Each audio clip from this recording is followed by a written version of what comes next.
Media sosial diramaikan dengan rekaman pergerakan kendaraan lapis baja dan pasukan Ukraina yang terhambat di garis depan.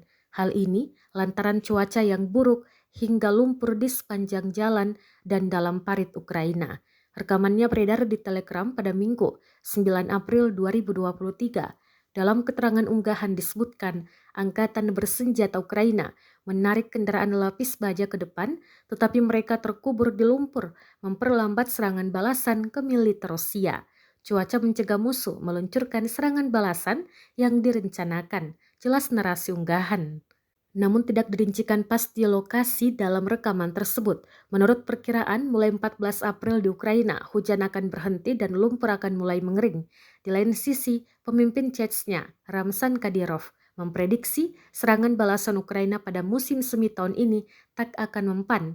Menurut Kadyrov, serangan itu justru akan menguntungkan pihak Rusia.